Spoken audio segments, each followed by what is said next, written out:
The Great Hall of the Galactic Council was silent. Thousands of alien beings from 12 different species sat in their seats, watching the small group of humans standing in the center of the room. The ceiling rose so high that it disappeared into darkness. Lights floated in the air like small stars. Everything about this place was designed to make visitors feel small and weak. Ambassador Park Do-yeon stood with his hands clasped behind his back. He was 63 years old, with gray hair and a face that showed many years of difficult work. Beside him stood Captain Lee Yuna, a woman of 40 with sharp eyes and short black hair. She wore the uniform of Earth's space fleet. Though she knew that uniform would mean nothing after today, the High Arbiter floated above them on a platform of light.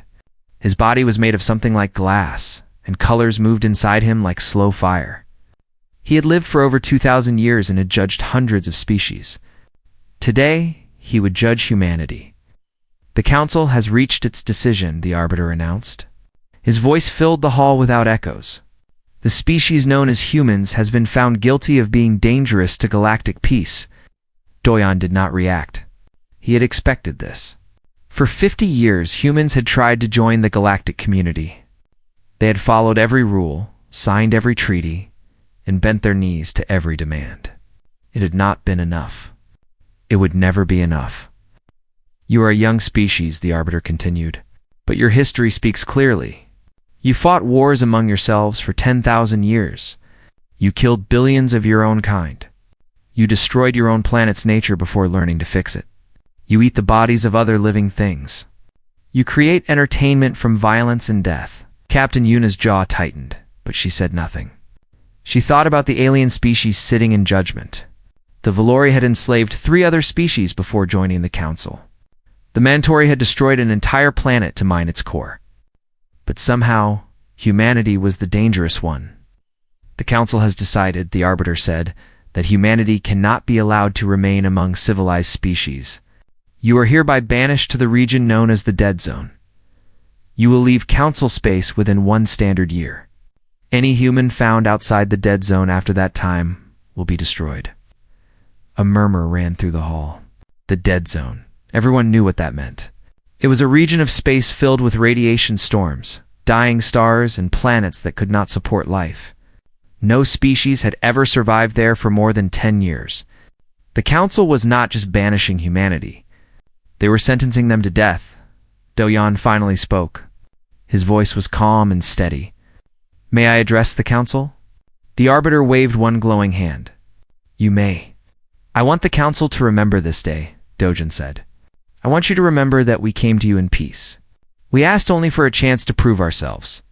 We followed your laws. We respected your ways. And you have chosen to send 4 billion innocent people to their deaths. He looked around the hall, meeting the eyes of every species he could see. We will go to your Dead Zone. We will not fight this decision. But I want you to remember something about humans. We do not die easily.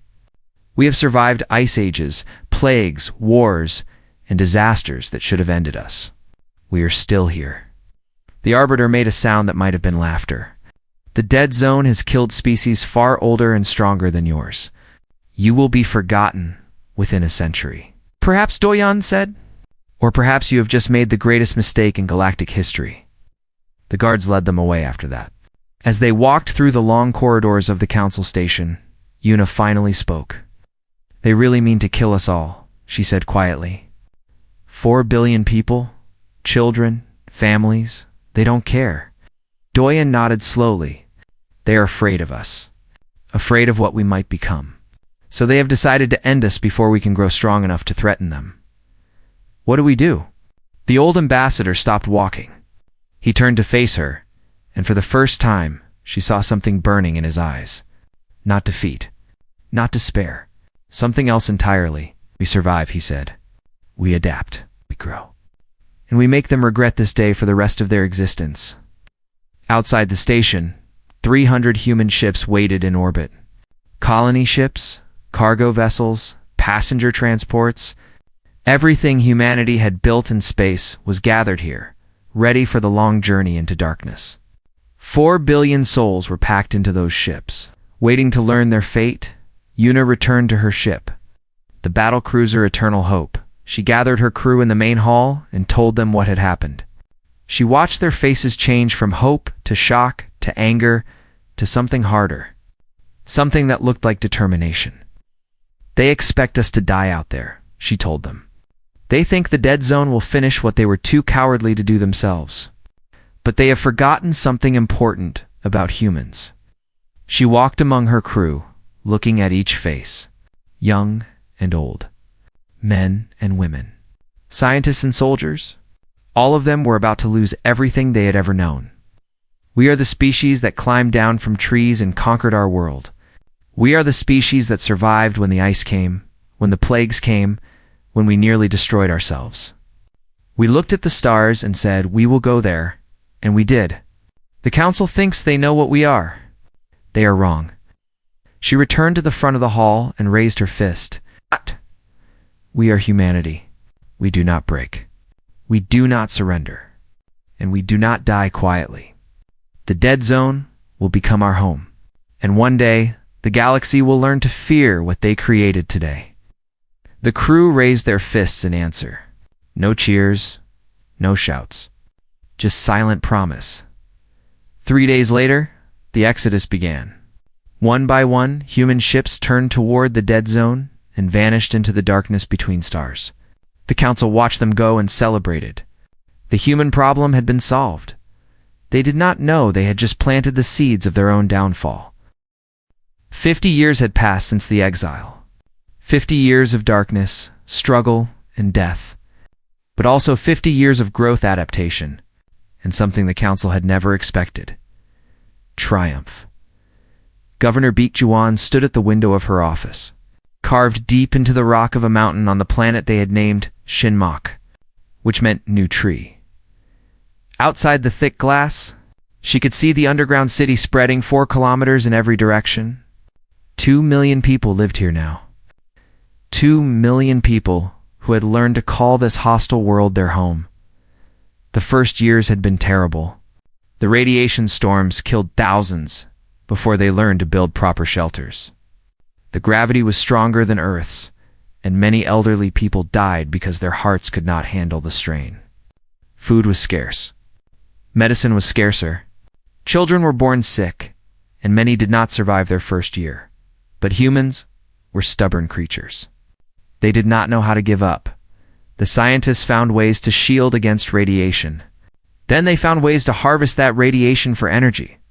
The engineers built cities underground where the rock protected them. The doctors developed treatments that made human bodies stronger, better adapted to their new home. Children born on Shinmak grew up with denser bones and stronger muscles. They could survive conditions that would have killed their grandparents. Giwan's aide. A young man named Cho Henel entered her office with a tablet in his hands. He was 25 years old, born on Shinmak. He had never seen Earth, never breathed air that was not recycled, never felt sunlight that was not artificial. But he stood straight and strong, a product of the new humanity they were building. "The report from the outer settlements," he said. "We have successfully colonized the 3rd moon of the Taiyang system. That makes 42 worlds now." Giwan nodded slowly. 42 worlds in 50 years. Every single one carved from places the galaxy had said were impossible to live in. Frozen moons. Planets with crushing gravity. Asteroids filled with toxic metals. Humans had conquered them all. "And the fleet?" she asked. "Admiral Kong sends his regards. The Iron Fleet now numbers over 1,000 ships.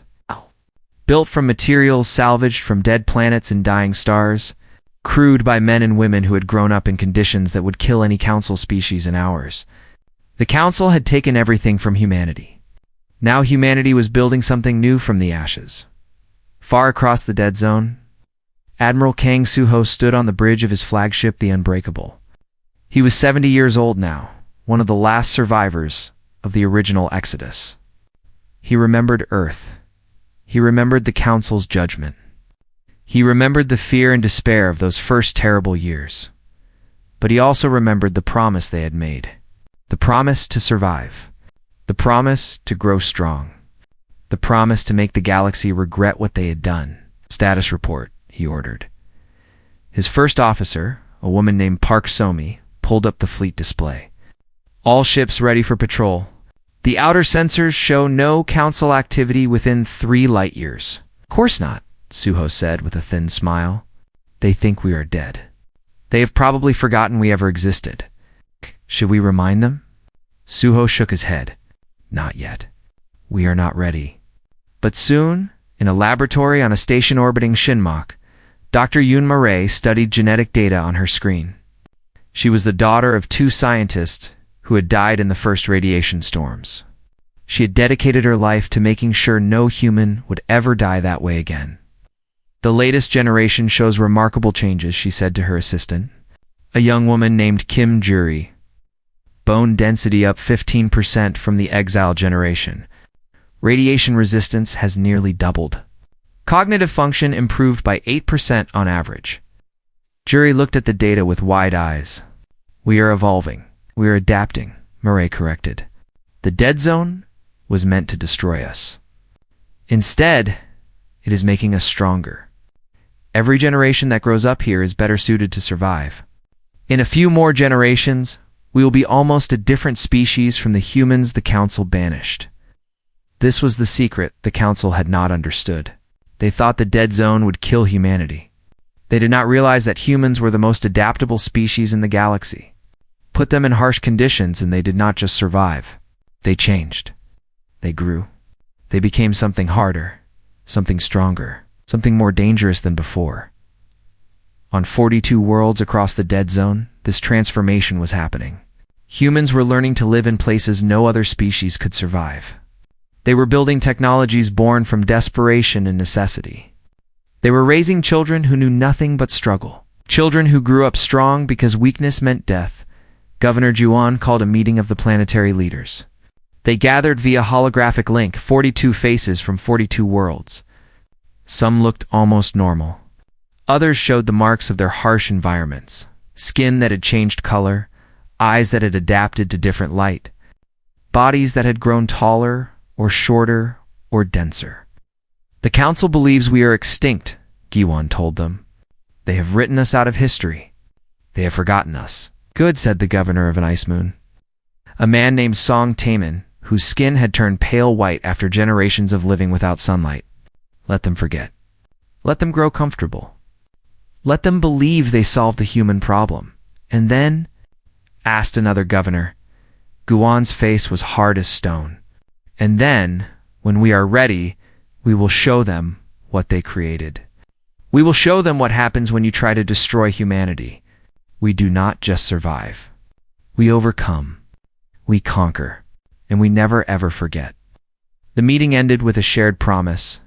They would continue to grow. They would continue to build. And one day they would return to the stars that had been stolen from them. The dead zone had been meant to be humanity's grave. Instead, it had become their forge.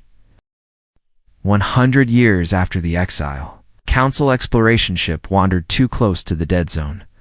The vessel was called the Seeker of Truth, and its captain was a Velour named something unpronounceable in human language. He had been sent to map the outer edges of the dead zone, to see if the radiation storms had calmed enough to allow mining operations. The Council always wanted more resources, and they had long forgotten that they had sent anyone. Into that region of space, the Seeker of Truth was scanning an asteroid field. When its sensors detected something impossible, Captain, the science officer said, his voice shaking, there is a ship approaching. A large ship. Identification. Unknown design. But Captain, it is coming from inside the dead zone.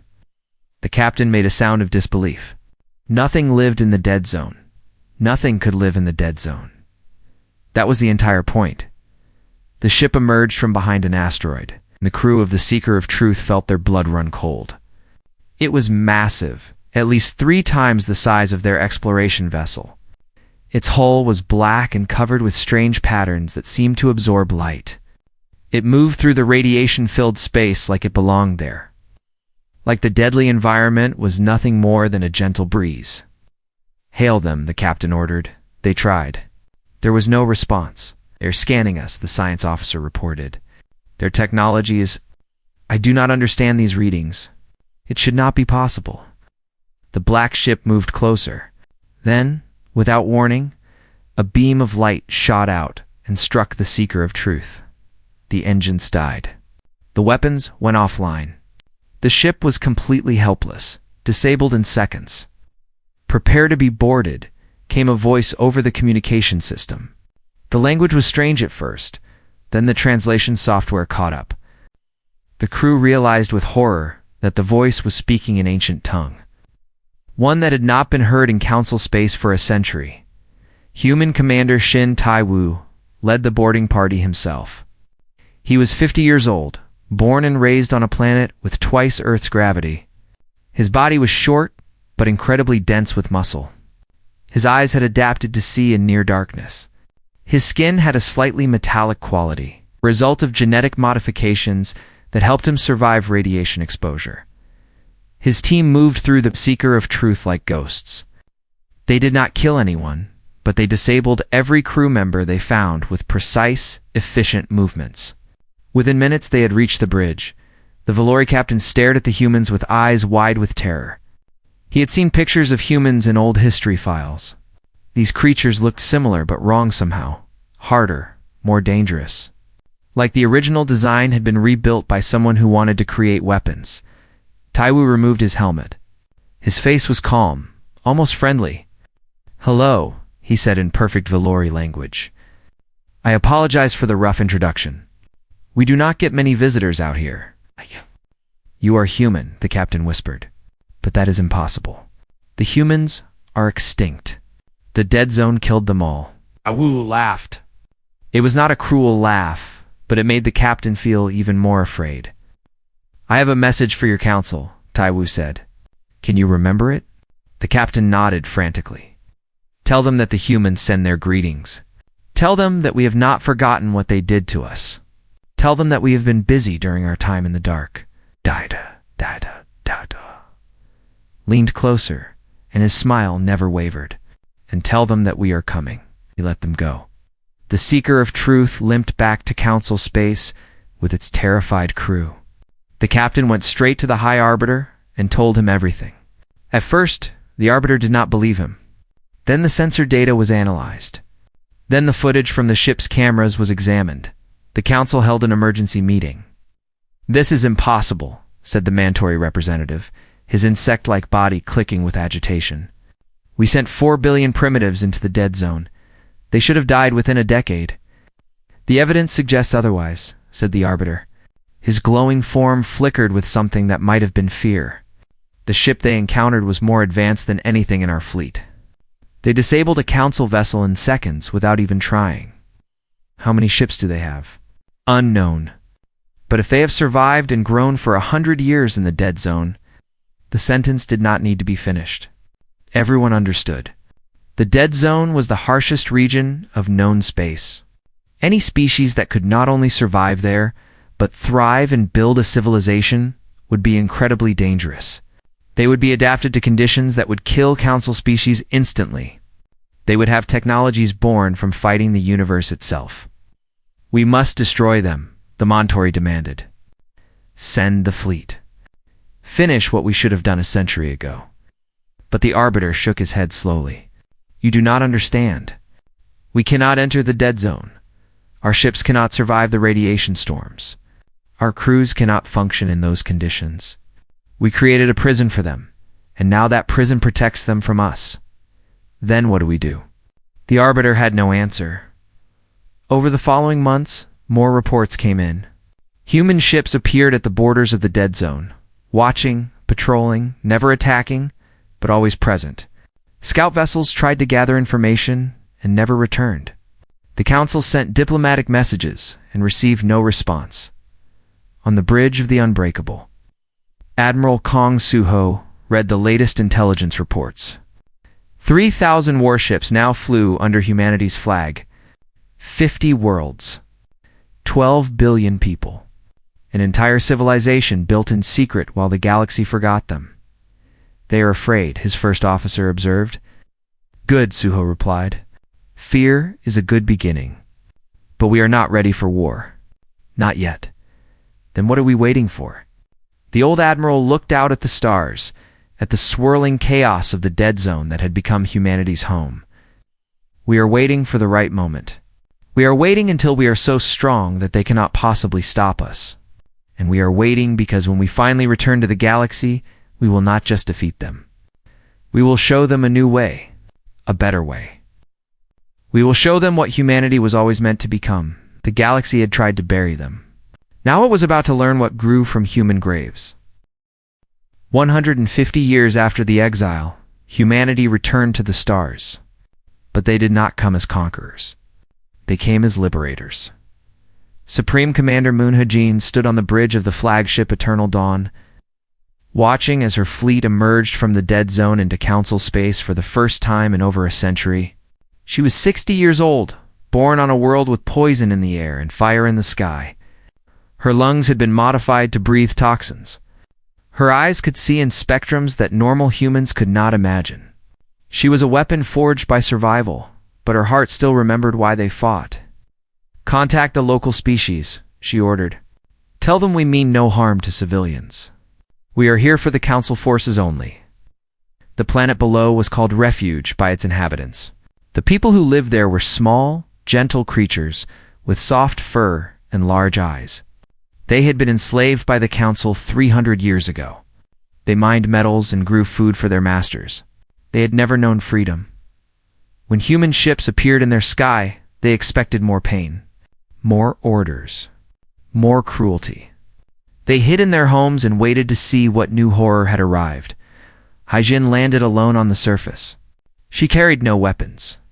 She walked into the largest settlement and stood in the central square, while thousands of frightened eyes watched her from windows and doorways. "I know you are afraid," she said. Her voice carried by translation devices.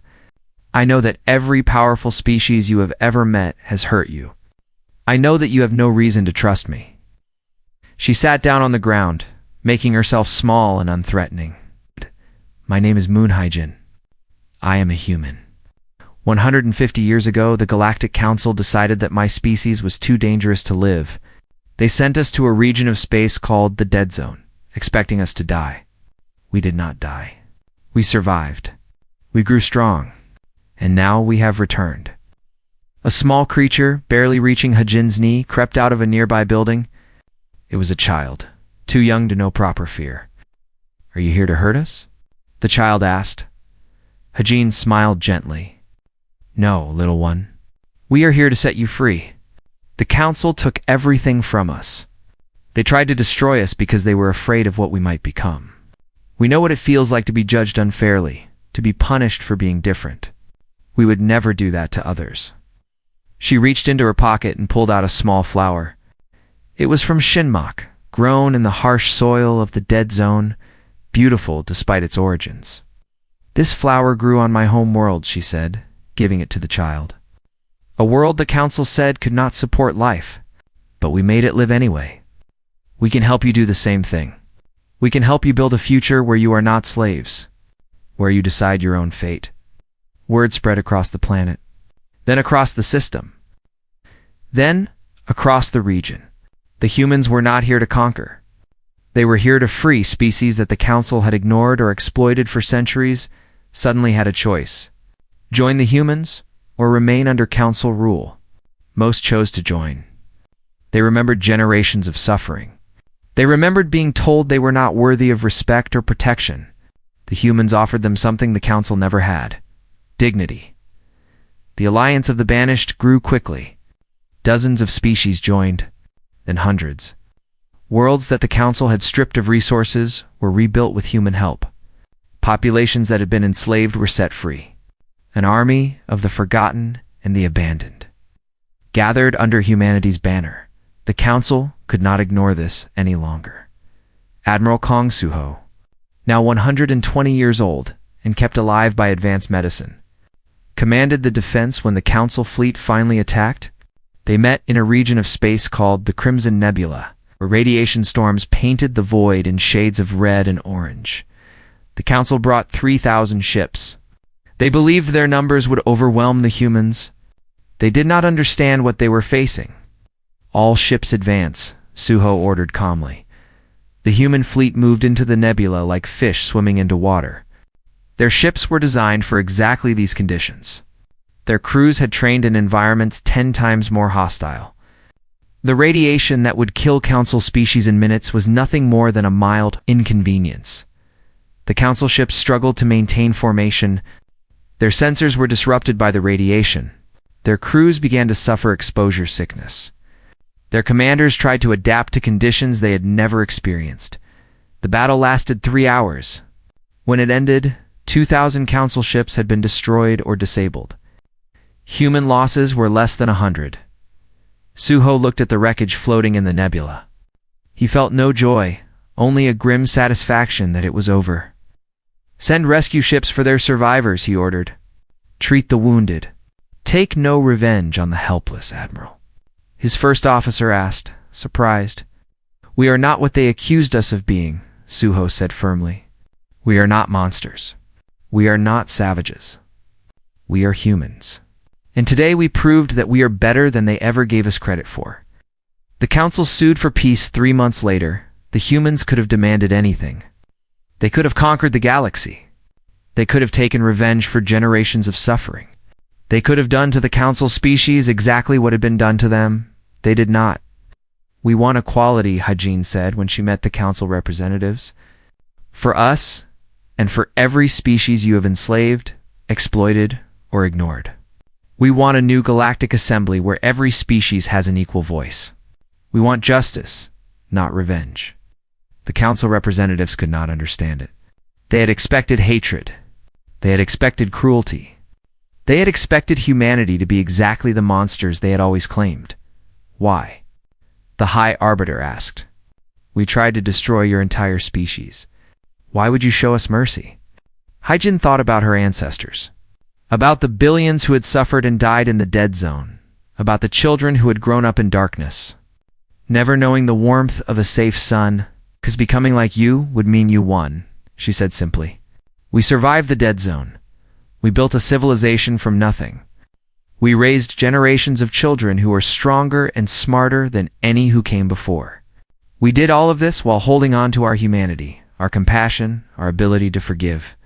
If we throw that away now for the sake of revenge, then you really did destroy us all those years ago." The Arbiter was silent for a long time. "You are remarkable creatures," he finally said. "Perhaps we were wrong about you." Perhaps Hyjin agreed. "But it does not matter what you think of us anymore. It only matters what we choose to become. And we choose to be better." The war was over. The real work was about to begin. 200 years after the exile, the galaxy was a different place. President Nam Yoonji walked through the streets of New Seoul, the capital city of Shinmok, greeting citizens as she passed. The city had changed beyond recognition since the early days. Where once there had been desperate underground shelters, now there were towering buildings that reached toward the sky. Where once the surface had been too dangerous for life, now gardens grew under protective domes, filled with plants from 100 different worlds. But some things had not changed. The people still remembered. They would always remember. The High Arbiter of the former Galactic Council arrived that afternoon. He was the same being who had pronounced humanity's exile 200 years ago, kept alive by technologies older than human civilization.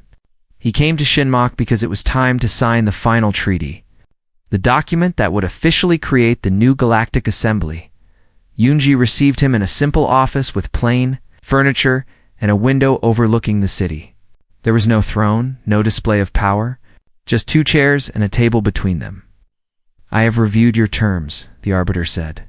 His glowing form seemed dimmer than it had been in the old recordings, as if the centuries were finally catching up to him. "They are remarkably generous. You ask for no special privileges, no reparations, no territory beyond what you have already claimed." "We do not need your territory," Yoonji replied calmly. "We have the Forge Worlds, 50 planets that we turn from graves into gardens. We have everything we need. Then what do you want?" "I told you, equality. Every species in the assembly will have 1 vote. Every species will be protected equally under the law. The strong will not be allowed to exploit the weak. The different will not be punished for being different. The Arbiter studied her with ancient eyes. You could have ruled the galaxy. Your fleet is stronger than any force we could gather. Your people are adapted to conditions we cannot survive. You could have become the new masters. Yes, Yuan-Ji agreed. We could have, but that is not who we choose to be. She stood and walked to the window. Below, children played in a park. Human children and alien children together from species that had joined the alliance of the Banished. They laughed and ran and tumbled, knowing nothing of the war their parents and grandparents had fought. Do you know what the dead zone taught us? She asked. It taught us that survival alone is not enough. We could have become monsters. We could have let our suffering turn us cruel. Many voices argued that we should make the galaxy pay for what it did to us. She turned back to face the Arbiter. But we had leaders who understood something important. Revenge would have destroyed us more surely than any exile. If we became the thing we hated, then our enemies would have won without ever fighting another battle.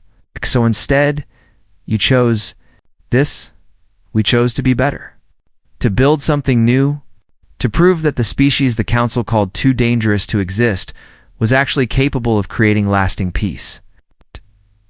I think there is a certain justice in that, don't you? The Arbiter was silent for a long moment. When he spoke again, his voice was heavy with something that might have been regret. I have lived for 3,000 years. I have judged hundreds of species. I have made decisions that shaped the fate of entire civilizations. And in all that time, I have never been more wrong than I was 200 years ago when I sentenced your people to death. Yes, Yuan-Ji said simply. You were wrong. But we do not need your apology. We do not need you to feel guilty. We only need you to sign this treaty and help us build something better than what came before. She held out a stylus. The Arbiter looked at it for a long time. Then, slowly he reached out and took it. The treaty was signed that day. The Galactic Council was dissolved. In its place, the Galactic Assembly was born. With representatives from over 1,000 species sitting as equals for the first time in history, 50 years later, students across the galaxy studied the history of the exile in their classrooms. They learned about the Dead Zone, now called the Forge Worlds, the industrial and cultural heart of the new civilization. They read about the Alliance of the Banished, now so integrated into galactic society that the name seemed like something from ancient history. On Shinmok, in the central plaza of New Seoul, a monument stood. It depicted a human family walking forward into darkness. A father carrying a child. A mother with her arm around an elderly man. Young and old, strong and weak, moving together toward an unknown future. The inscription on the base read, "They meant to bury us. They did not know we were seeds." Young people came from across the galaxy to see it. They took pictures.